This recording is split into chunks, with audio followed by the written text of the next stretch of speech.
Alors, je vous propose de rester dans l'espace rétropéritonéal, donc avec Mathieu Faron de l'Institut Gustave Roussy à Villejuif, qui va nous parler donc de la chirurgie des tumeurs malignes de la surrénale. Peut-elle s'inspirer de celle des sarcomes rétropéritonéaux, donc une pathologie pour laquelle il a une grande expérience et son centre a une grande expérience aussi.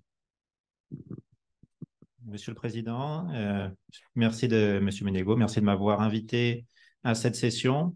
Donc, comme vous l'avez dit, est-ce que la chirurgie des tumeurs malignes de la surrénale peut s'inspirer de celle des sarcomes rétropéritonéaux? Et c'est la vision d'un chirurgien qui, le lundi, est à la RCP sarcome et le jeudi à la RCP surrénale et qui trouve qu'il y a pas mal de similitudes entre les deux et que peut-être l'une devrait s'inspirer de l'autre.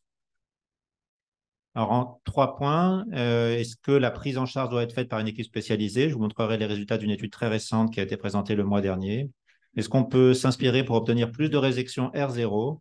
Et est-ce qu'il ne faut pas réévaluer les indications de biopsie préthérapeutique? Donc, pour la prise en charge en centre spécialisé, donc vous savez que pour les sarcomes, on parle de maladies rares, puisqu'il y a moins de 6 nouveaux cas pour 100 000 habitants par an. Même pour les corticosurrénalomes, on peut aller jusqu'à l'ultra rare, puisque c'est une pathologie qui m'a touché qu'un nouveau cas par million d'habitants et par an. En réponse à la problématique de la rareté, depuis le plan cancer 2009-2013, la DGOS a confié à l'ACA la mission de créer des réseaux de cancers rares, c'est-à-dire qui regroupent des centres qui ont l'expertise pour ces pathologies. Donc, il y a 17 réseaux nationaux qui ont été labellisés.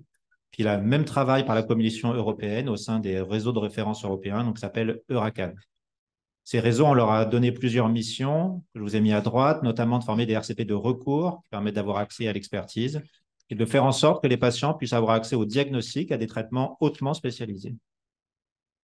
Les réseaux dont on parle ce jour, donc c'est le réseau NetSarc, qui est plus maintenant qui est la fusion des 3 anciens réseaux sarcomes, avec un centre de référence qui est multisite entre Lyon, Villejuif et Bordeaux, puis ses centres régionaux, et également le réseau Endocan Comet, donc qui est les réseaux de cancer endocrinien, et puis Comet, c'est la partie qui s'occupe des cancers de la surrénale.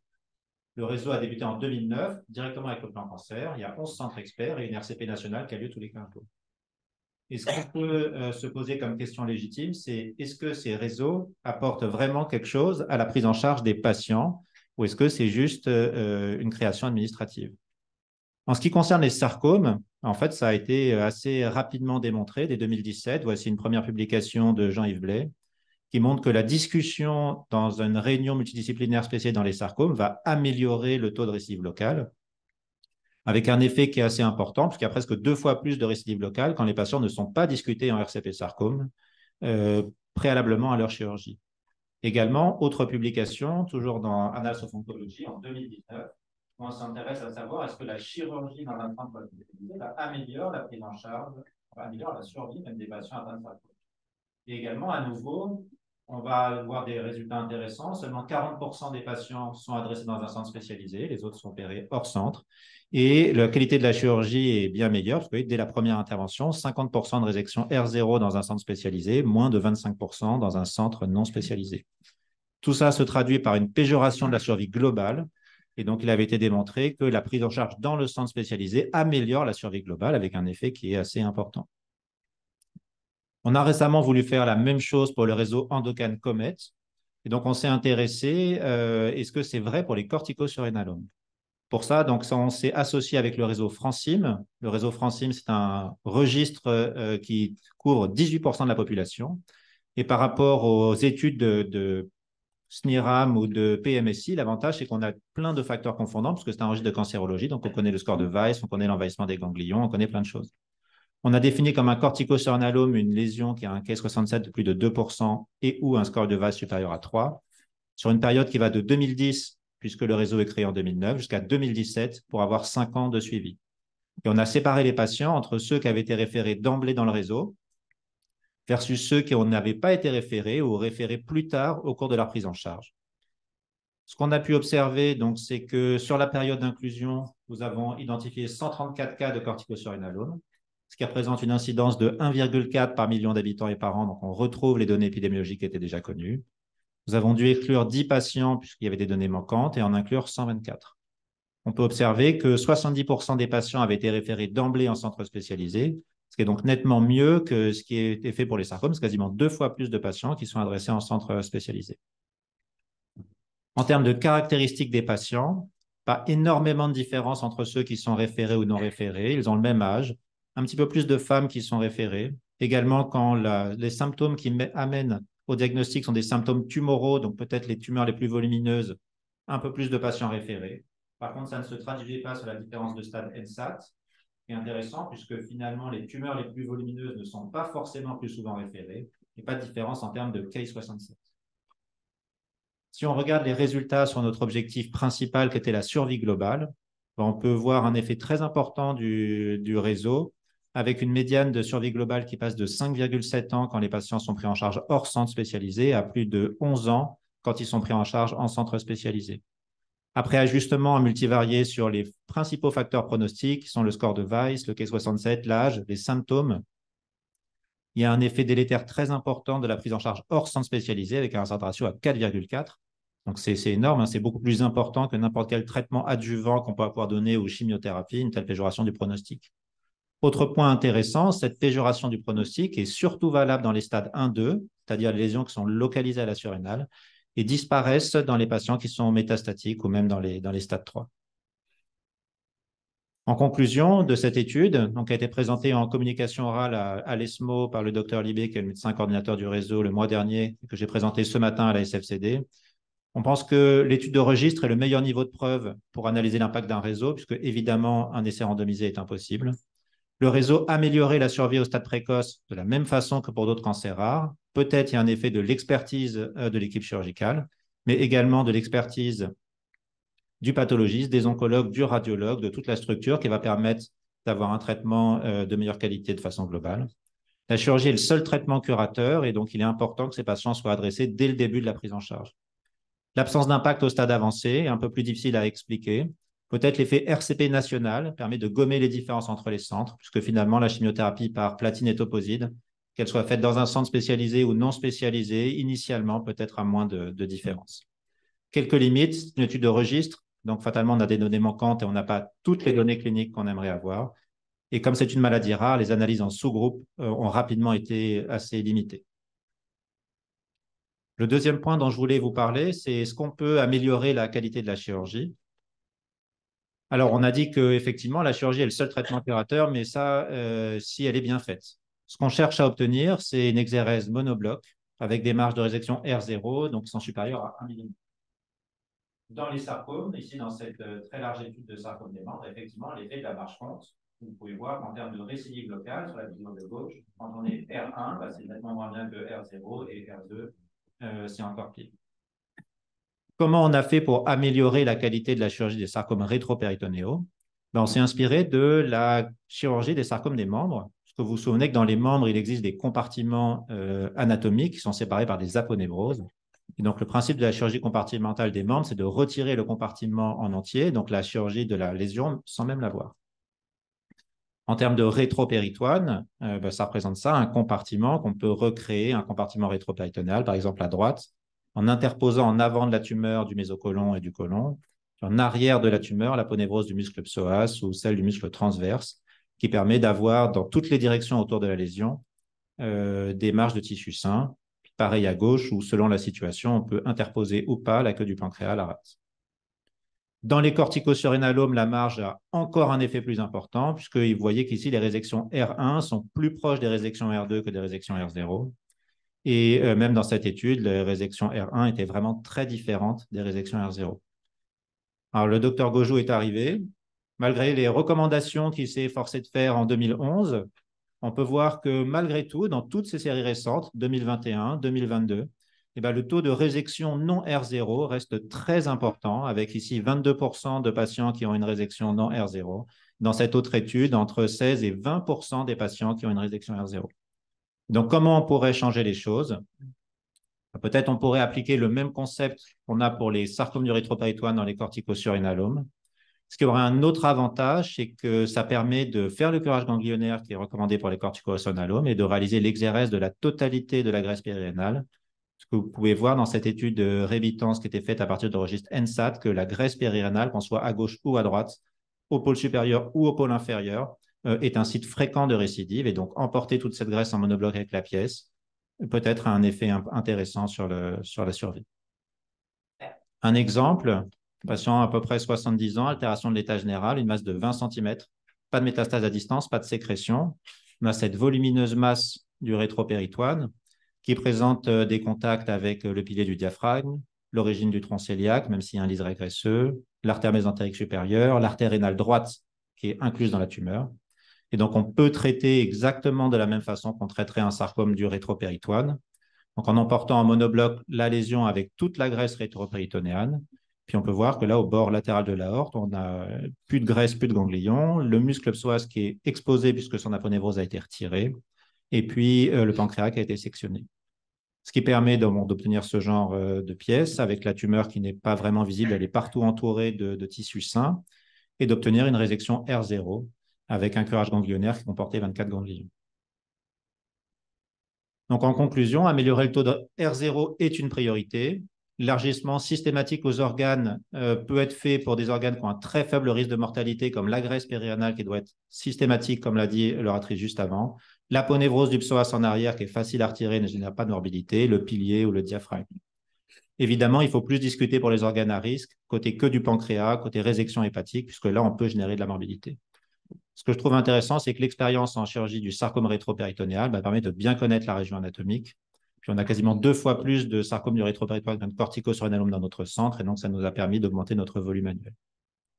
Et puis je terminerai rapidement sur un dernier point, sur la biopsie pré-thérapeutique, puisque je trouve que c'est aussi un grand dilemme et un peu une bizarrerie. Vous voyez, cette patiente, elle a entre 25 et 35, elle est adressée à ma consultation pour douleur abdominale, altération de l'état général. Il n'y a pas de syndrome sécrétoire évident, pas de lésion à distance. La lésion, elle est là, elle occupe l'espace rétropéritonéal au-dessus du rein. La question, c'est est-ce que je biopsie ou pas? Si je la vois avec ma casquette de chirurgien sarcome, alors il est une évidence qu'il faut la biopsier. C'est la recommandation de l'ESMO 2021, puisque le diagnostic repose tout le temps sur la biopsie. Et donc, je dois l'adresser au radiologue interventionnel. Par contre, si je mets ma casquette chirurgien endocrinien, alors les recommandations de 2020 me disent que la biopsie est contre-indiquée, puisqu'il y a un risque de dissémination tumorale et que le pathologiste ne puisse pas répondre. Donc, je suis un petit peu embêté. Dans ce cas-là, comme il n'y avait pas de sécrétion, on l'a biopsié et la biopsie a permis de redresser le diagnostic, montrer un sarcome des Ewing. Ce qui est intéressant puisque ça montre que le traitement était complètement différent. Vous voyez cette très grosse lésion qui fait quasiment 15 cm de grand axe. La différence, c'est que le sarcome des Ewing, ça répond très bien à la chimiothérapie, à la différence du cortico. Et donc, après 5 cycles d'adriamycine phosphamide, réponse tumorale qui a permis de simplifier la chirurgie. Si on veut répondre aux critiques qui ont été faites dans les recommandations de l'ESMO, est-ce qu'il y a un risque de dissémination tumorale?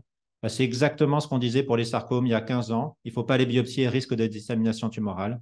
Mais il a bien été montré que si on utilise un système coaxial, qui consiste à avoir un premier trocar qui vient au contact de la lésion et l'aiguille de biopsie qui se fait à travers ce premier trocar, finalement, on n'a pas de risque de dissémination sur le trajet.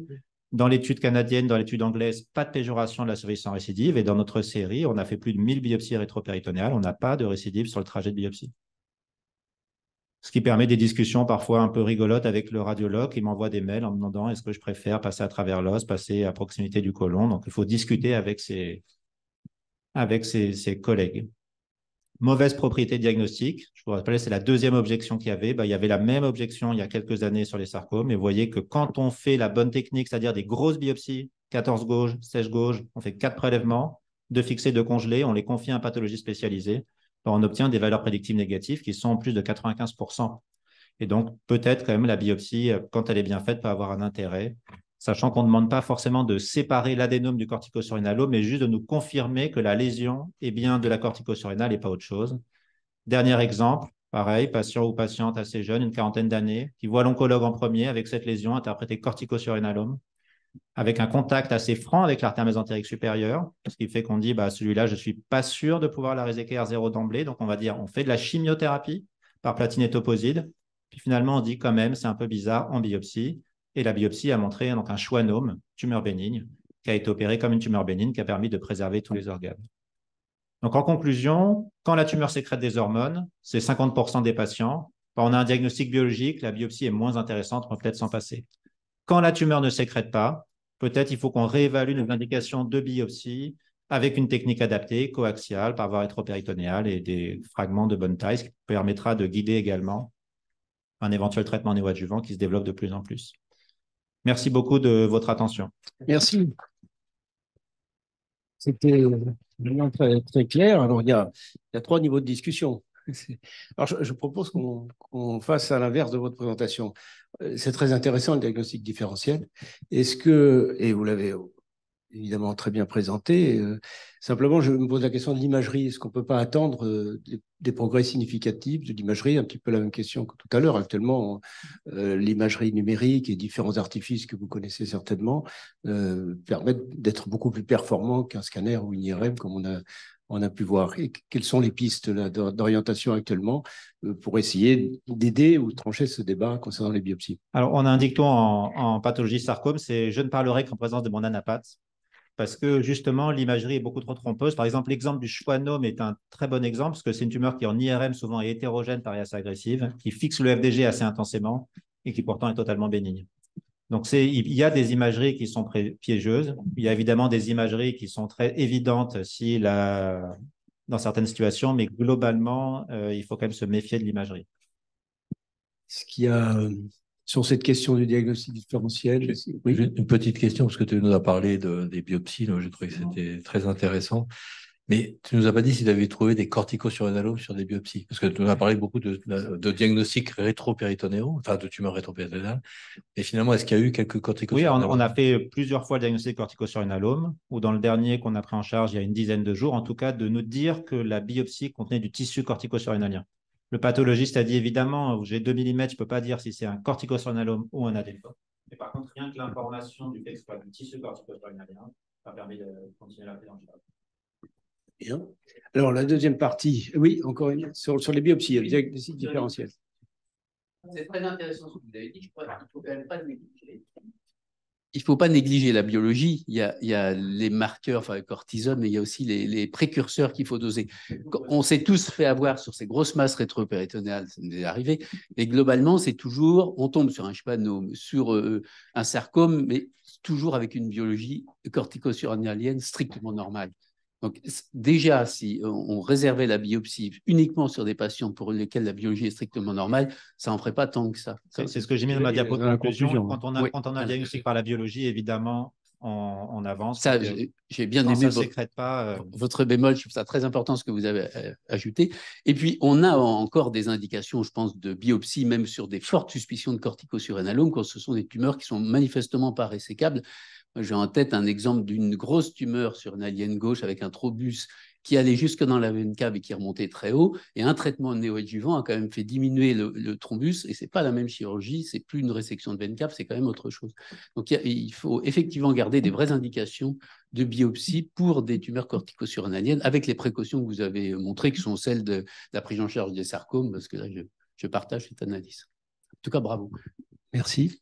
Donc, sur le deuxième point, évidemment, la chirurgie compartimentale concernant le sarcome n'est plus à discuter. Et j'ai trouvé que le rapprochement était très intéressant avec le corticosurrénalome. Dans les courbes que vous avez montrées, je me suis juste posé une question. Vous montriez R1, R0. Mais on n'avait pas la notion de volume tumoral sur ces courbes. Je me demandais s'il ne pouvait pas y avoir un facteur confondant. Finalement, a priori, comme ça, logiquement, le bon sens voudrait dire que plus la tumeur est grosse et difficile, plus le risque de marche positive est important. Probablement, oui, c'est un facteur confondant important.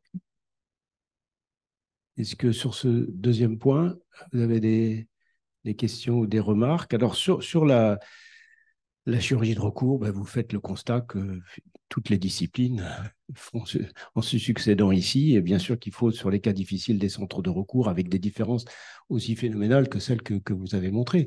Quelles sont les circonstances pour les patients qui n'ont pas accès à ces centres de recours? C'est uniquement des questions géographiques, d'organisation de réseau sanitaire? Non, je pense Quelle est votre analyse? Il y a des vrais pièges, c'est-à-dire c'est une petite lésion surrénalienne qui paraît pas méchante et qui finalement va être opérée comme si c'était un adénome ou un petit incidentalome et qui va se révéler corticosurrénalome. Donc ça, dans les domaines des sarcomes, ce qu'on appelle le OUPS, c'était une petite lésion de la cuisse, on l'a enlevé comme si c'était rien et finalement c'est un sarcome. Et puis après, il y a je ne sais pas pourquoi, des collègues qui ne veulent pas adresser. On envoie toutes les 15 jours en RCP national des tumeurs de 8 ou 10 cm qui ont été pris en charge dans le centre de proximité sans vraiment se poser la question, est-ce que c'est un cancer? Comment on va faire la chirurgie? Est-ce que même avec des bilans pas faits, pas de bilan hormonal fait? Enfin, c'est la vie de tous les jours. Vous l'avez présenté au niveau européen. Est-ce qu'il vous semble qu'il y ait les mêmes difficultés dans les autres pays européens? À l'ESMO, donc à Madrid le mois dernier. Et avec évidemment tous les gens qui vont au congrès partagent totalement l'analyse qu'on fait. Peut-être qu'il faut toucher au-delà. Et les recommandations ont été mises à jour cette année, sont disponibles dans le bulletin du cancer, multi-sociétés, AFCE, groupe des urologues et groupe Endocrine Comet. D'accord, à diffuser donc à tous les chirurgiens viscéraux. Hubert Joannet. Oui, on avait vous demandé ce qu'en pense l'INCa de cette histoire, parce que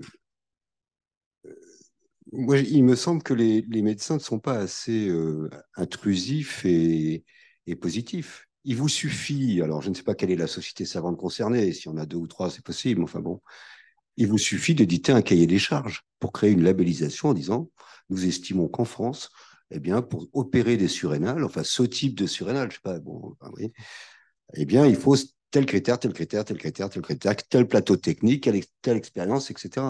Nous, on a eu ce cas en chirurgie bariatrique, on a pris les devants. Parce que quand on a vu arriver les autorisations pour le cancer, on nous a dit c'est 30, de façon totalement indéfinie. C'est-à-dire, bon, on s'est dit ça va nous tomber dessus, et on a préféré, la société savante, prendre les devants en disant bah, c'est nous qui sommes les mieux placés pour estimer qui est compétent pour faire de la chirurgie bariatrique. Et je pense que ce que vous nous avez exposé est un excellent exemple où les médecins doivent prendre l'initiative en disant, ben voilà, nous on estime, c'est nous qui connaissons la pathologie, et donc nous on vous explique que pour faire cette chirurgie-là, voilà les critères qu'il faut réunir. Et alors, l'histoire, c'est que quand les pouvoirs publics se sont posé la question de créer une autorisation de chirurgie bariatrique, ils nous ont convoqués au ministère, et on leur dit, mais regardez, on a fait le job, voilà les critères. Ils étaient ravis. Et dans les décrets récents, vous êtes et les décrets récents sont parfaitement en accord. Il y avait juste un petit décalage sur le seuil parce qu'on avait mis des seuils un peu plus hauts, mais sur le fond, tous les critères qu'on avait mis en place ont été adoptés.